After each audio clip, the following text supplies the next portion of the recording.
మీరా chapter 16 నువ్వే కదా పట్టీలు వేసుకొని ఉదయం నుంచి నా వెనుకే తిరిగింది అని అడిగాడు గౌతమ్. మీరా భయపడుతూ అది నేను కాదు, అది ఇంకెవరో అని అంది. సరే సరే, నువ్వు కాదులే, కాని నీ పట్టీలు చాలా బాగున్నాయి అని అన్నాడు గౌతమ్. తన తెల్లని మృదువైన కాళ్లకి ఆ పట్టీలు చాలా బాగున్నాయి. తన కాళ్ల వల్ల ఆ పట్టిలకే అందం వచ్చింది. మీరా వెంటనే తన చేతులతో తన పట్టీలు దాచిపెట్టి తన కాళ్లని మరింత తన దగ్గరికి జరుపుకొని, ఇవి నా పట్టీలు, నీకు ఇవ్వను. ఇవి మా నాన్నగారు నా కోసం తీసుకొచ్చారు అని అంది. అవునా, మీ నాన్నగారు తీసుకొచ్చారా? మీ నాన్నగారికి నువ్వంటే చాలా ఇష్టం అనుకుంటా అని అన్నాడు గౌతమ్. కాదు, ఆయన ఎప్పుడు నన్ను తిడుతూ ఉంటారు, నన్ను గదిలో బంధిస్తారు అని అంది మీరా. అయితే మరి నీకు ఎవరంటే ఇష్టం అని అడిగాడు గౌతమ్. మా అమ్మ అని అంది మీరా. మీ అమ్మ అంటే నీకు అంత ఇష్టమా అని అడిగాడు గౌతమ్. హా, చాలా ఇష్టం అని అంది మీరా. మరి నీకు మీ అన్నయ్య ఇష్టం లేదా అని అడిగాడు గౌతమ్. లేదు, నాకు మా అమ్మ అంటేనే ఇష్టం. మిగతా వారందరూ నన్ను పిచ్చిది అంటారు, నన్ను గదిలో వేసి గడియ పెట్టేస్తారు, నన్ను అసలు ఆ గదిలో నుంచి బయటికి రానివ్వరు అని అంది మీరా. ఇది విన్న గౌతమ్కి కొంచెం కోపం వచ్చింది. కాని మీరా ముందు ఆ కోపాన్ని చూపించాలి అనుకోలేదు. నేను వాళ్ల ముందుకు వచ్చిన సరే, నన్ను శిక్షించి ఆ గదిలో పడేస్తారు. కాని మా అమ్మ నాకోసం రోజు నా దగ్గరికి వస్తుంది. నాకు ఇష్టమైనవన్నీ చేసుకుని తీసుకొస్తుంది. నాకు ఎవరైనా నచ్చకపోతే వాళ్లని ఇంట్లో నుంచి పంపిచేస్తుంది. నిన్ను కూడా రేపటి వరకు పంపించేస్తారంట తెలుసా అని అమాయకంగా గౌతంతో ఇవన్నీ చెబుతోంది మీరా. ఇలా అమ్మాయిని గదిలో పడేయడం ఏంటి?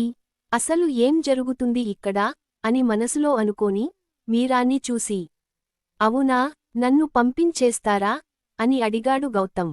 మీరా తన తల ఊపుతూ, అవును, నిన్ను చూస్తే నాకు భయం వేస్తుంది.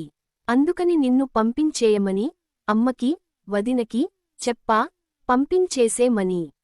వదిన కూడా నిన్ను పంపించేస్తా అంది అని చెప్పింది గౌతంతో. గౌతమ్ నవ్వుతూ, అవునా, సరే అయితే నేను కూడా వెళ్ళిపోతానులే.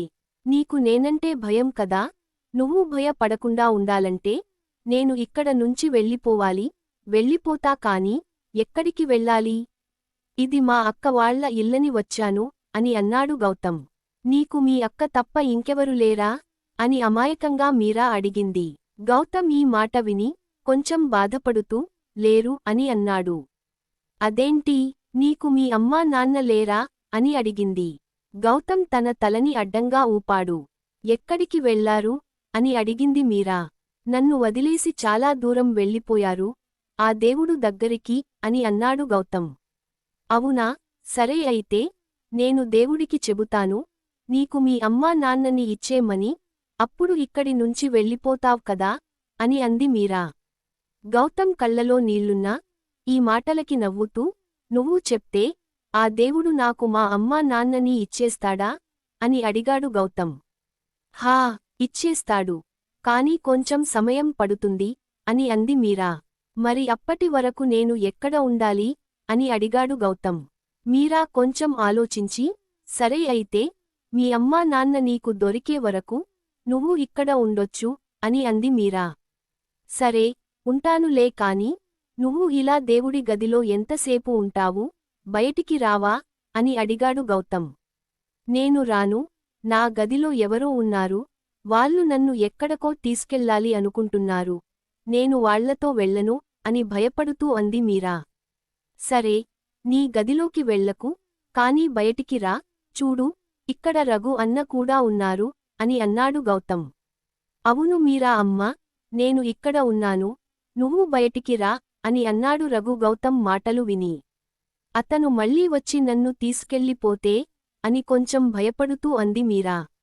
నిన్ను ఎవరు ఎక్కడికి తీసుకెళ్లరు, నేను ఉన్నాను కదా, పద అని గౌతమ్ తన చేయి చాచాడు. మీరా కొంచెం భయపడి గౌతమ్ చేయి వైపు చూస్తూనే ఉండిపోయింది. కాని తర్వాత మెల్లగా తన చేయి గౌతమ్ చేతికి ఇచ్చింది. గౌతమ్ కూడా సున్నితంగానే మీరాని పైకి లేపి మెల్లగా దేవుడి గదిలో నుంచి బయటికి తీసుకొచ్చి అక్కడే ఒక కుర్చీలో కూర్చోబెట్టాడు. నీకు నీళ్లు కావాలా అని అడిగాడు.